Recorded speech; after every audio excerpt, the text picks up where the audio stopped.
من كان يرجو لقاء الله فإن أجل الله لآت وهو السميع العليم. Dari Ummu Aisyah, akhwat 9, Ustadz ingin bertanya, bagaimana sikap yang harus diambil oleh saya sebagai kakak dan ibu saya apabila adik saya mengaku keluar dari Islam, mencaci maki agama, Allah dan Rasulnya, tidak percaya Allah itu ada, dan mengatakan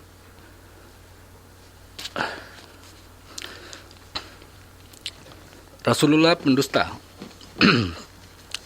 Waliyahudzubillah, tidak percaya surga neraka, hari akhir, siksa kubur, dan sebagainya.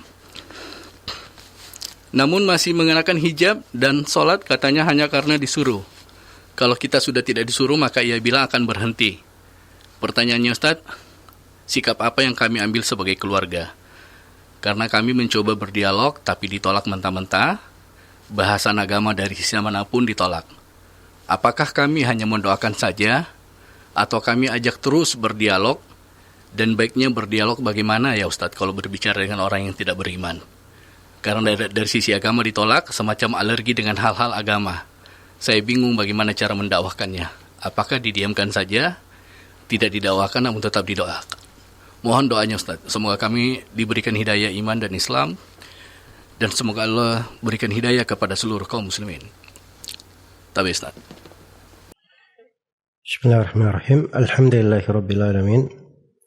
Wassalatu wassalamu ala al-mab'uts rahmatan lil alamin.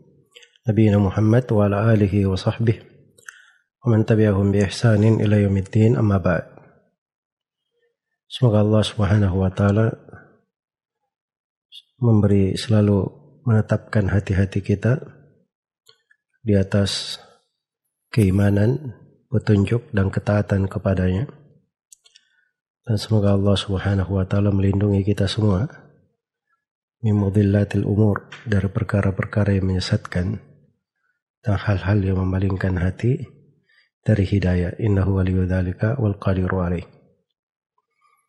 Ini memang kejadian yang sangat menyedihkan ya kalau terjadi pada seorang muslim atau muslimah. Apa-apa yang disebutkan itu dari bentuk kekufuran, dari bentuk kemurtadan dari agama, waliyadzubillah, hal yang membatalkan keislaman.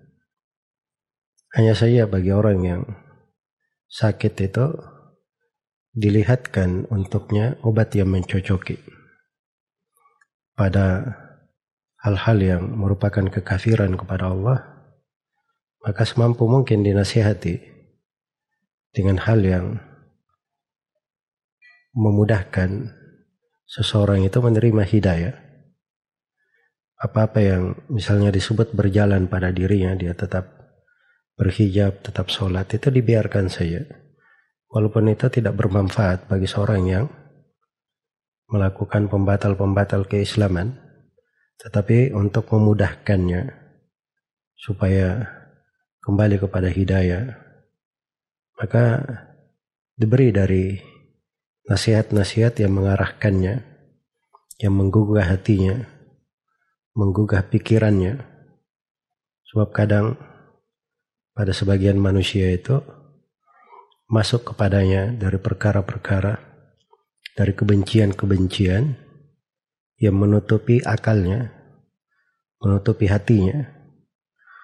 Nah, itu dari ayat-ayat Makkiyah yang turun kepada Nabi Sallallahu Alaihi Wasallam. Uslubnya adalah uslub yang membuat seseorang itu tergugah pikiran dan akalnya, agar supaya mereka mengenal dan mereka mengingat bahwa dengan segala hal yang mereka saksikan, keesaan Allah di dalam mencipta, menghidupkan, mematikan, menurunkan hujan dan sebagainya, dari hal-hal yang semuanya mereka tahu, yang mengaturnya hanyalah Allah, atau paling sedikit dipahami bahwa yang mengatur seluruh hal itu pastilah yang menciptakan langit dan bumi hanya satu, tidak ada syirikat baginya. Sebagaimana tidak ada syirikat baginya di dalam rububiyahnya, di dalam penciptaan, menghidupkan, mematikan, maka demikian pula harusnya dia satu-satunya yang berhak untuk diibadahi. Maka itu dari dasar-dasar pokok yang mengingatkan dan dibuka akalnya dengan mengingatkan bahwa setelah kehidupan ini ada kematian, dan setelah kematian ada kebangkitan. Karena Allah Subhanahu wa Ta'ala yang Maha Mampu menghidupkan makhluk, amatlah ringan baginya untuk membangkitkan makhluk itu lagi setelah mati. Dan seterusnya dari pendalilan-pendalilan, dari hal-hal yang bisa dipakai untuk menggugah akal dan hati. Ya, namanya orang yang sakit, kadang sebagian obat itu tidak bermanfaat baginya. Wa ma li jurhin bimayyitin ilami. Karena orang yang sudah mati itu dibedah pun kadang sayatan pisau bedah itu tidak bermanfaat baginya, tidak dia rasakan. Maka dilihat dari jalan yang memudahkan, diberikan sesuai dengan kadarnya, sambil selalu bermohon kepada Allah Subhanahu wa Ta'ala hidayah untuknya. Semoga Allah Subhanahu wa Ta'ala mengukuhkan saudara dan ibunya serta kita semua di atas kebaikan dan di atas keislaman dan sunnah di kehidupan dunia ini, di sakaratul maut, di alam kubur, dan tatkala kita semua menghadap kepadanya. Dan semoga Allah memberi hidayah kepada siapa yang ditanyakan. Wallahu ta'ala alam.